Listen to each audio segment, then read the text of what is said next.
السلام علیکم ورحمۃ اللہ وبرکاتہ۔ بسم اللہ الرحمن الرحیم۔ غموں کا سال۔ نبی کریم صلی اللہ علیہ وسلم کی زوجہ محترمہ حضرت خدیجہ رضی اللہ عنہ اور چچا ابو طالب ہر وقت آپ صلی اللہ علیہ وسلم کا ساتھ دیا کرتے تھے۔ ایک مرتبہ چچا ابو طالب بیمار ہو گئے اور انتقال کا وقت قریب آ گیا۔ آپ صلی اللہ علیہ وسلم نے فرمایا، اے چچا، ایک مرتبہ لا الہ الا اللہ کہہ لو تاکہ خدا کے سامنے تمہاری شفاعت کے لیے مجھے دلیل مل جائے۔ لیکن ابو جہل اور عبداللہ بن امیہ وغیرہ نے کہا کہ ابو طالب، کیا تم عبد المطلب کے دین کو چھوڑ دو گے؟ ابو طالب نے کلمہ پڑھنے سے انکار کر دیا، اور آخری لفظ جو ان کی زبان پر تھا وہ یہ تھا کہ میں عبد المطلب کے دین پر ہوں، اور انتقال ہو گیا۔ ابھی چچا کا انتقال کا غم ہلکا نہ ہوا تھا کہ اس کے کچھ ہی دنوں کے بعد آپ صلی اللہ علیہ وسلم کی جاں نثار اور غمخوار بیوی حضرت خدیجۃ الکبریٰ رضی اللہ عنہ بھی اس دنیا سے چل بسے۔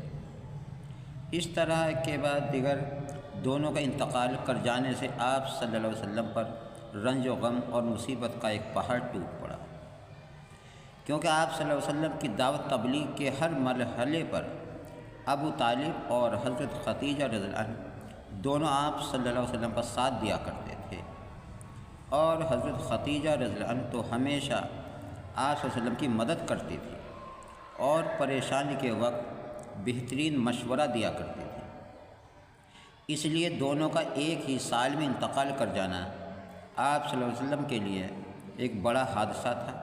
اسی وجہ سے آپ صلی اللہ علیہ وسلم نے اس سال کا نام عام الحزن یعنی غم کا سال رکھا۔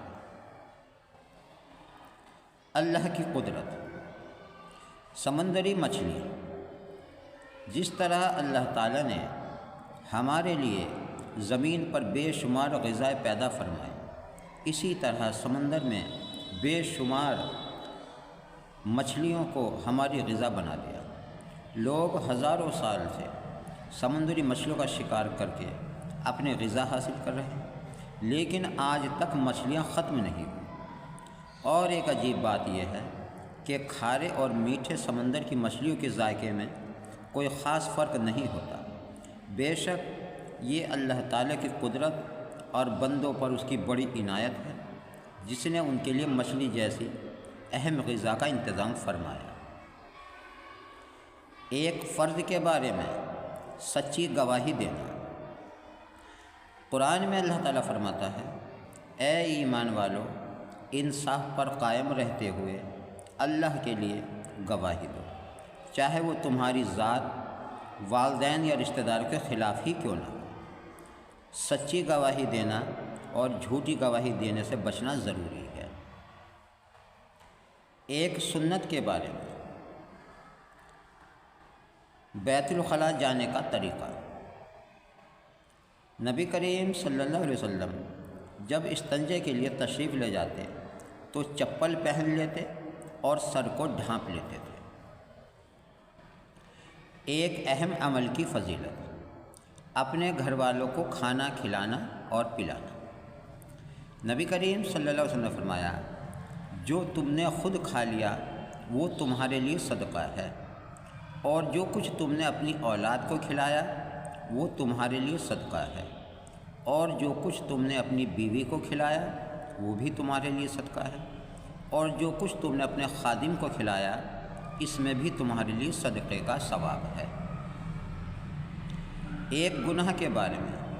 شرک اور قتل کرنا۔ نبی کریم صلی اللہ علیہ وسلم نے فرمایا، اللہ تعالیٰ ہر گناہ کو معاف کر سکتا ہے، مگر اس آدمی کو معاف نہیں کریں گے جو شرک کی حالت میں مر جائے۔ دوسرا وہ آدمی جو کسی بے گناہ مسلمان بھائی کو جان بوجھ کر قتل کرے۔ دنیا کے بارے میں۔ نبی کریم صلی اللہ علیہ وسلم نے فرمایا، مجھے اپنی امت پر سب سے زیادہ ڈر خواہشات اور امیدوں کے بڑھ جانے کا ہے۔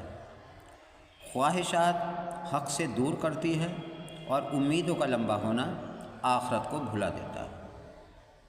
یہ دنیا بھی چل رہی ہے اور ہر دن دور ہوتی چلی جا رہی ہے، اور آخرت بھی چل رہی ہے اور ہر دن قریب ہوتی جا رہی ہے، یعنی ہر وقت زندگی کم ہوتی جا رہی ہے اور موت قریب آتی جا رہی ہے۔ اس لیے آخرت کی تیاری میں لگے رہنا چاہیے۔ آخرت کے بارے میں قرآن میں اللہ تعالیٰ فرماتا ہے، جو لوگ ایمان لائے اور نیک عمل کرتے رہے وہ جنت کے باغوں میں داخل ہوں گے، وہ جس چیز کو چاہیں گے ان کے رب کے پاس ان کو ملے گی، ان کی ہر خواہش کا پورا ہونا بھی بڑا فضل اور انعام ہے۔ طب نبوی سے علاج،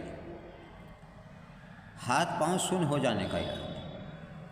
حضرت ابن عباس رضی اللہ عنہ کی موجودگی میں ایک شخص کا پاؤں سن ہو گیا تو انہوں نے فرمایا، اپنے محبوب ترین شخص کو یاد کرو۔ اس نے محمد صلی اللہ علیہ وسلم کہا، وہ ٹھیک ہو گیا۔ قرآن کی نصیحت، قرآن میں اللہ تعالیٰ فرماتا ہے، اے ایمان والو، اللہ تعالیٰ کے لیے سچائی پر قائم رہنے والے اور انصاف کے ساتھ شہادت دینے والے بن جاؤ، اور کسی قوم کی دشمنی تمہیں اس بات پر آمادہ نہ کر دے کہ تم انصاف نہ کر سکو، بلکہ ہر معاملے میں انصاف کرو، یہ پرہیزگاری کے زیادہ قریب ہے، اور اللہ تعالیٰ سے ڈرتے رہو، بے شک جو کچھ تم کرتے ہو اللہ تعالیٰ اس سے باخبر ہے۔ یہ تھی آج کی ہماری تعلیم۔ محترم حضرات، آپ سے درخواست ہے کہ آپ خود بھی سنیں اور اپنے ملنے والوں کو بھی شیئر کریں تاکہ وہ بھی سن سکیں۔ اس طرح سے آپ دونوں ہی ثواب کے مستحق بن جائیں، اور نماز کی پابندی رکھیں، اپنا اور اپنوں کا خیال رکھیں، اور اللہ تبارک و تعالیٰ سے دعا کرتے رہیں کہ اللہ تبارک و تعالیٰ ہم سب کو 5 گانہ نماز پڑھنے کی توفیق عطا فرمائے۔ آمین ثم آمین۔ جزاک اللہ۔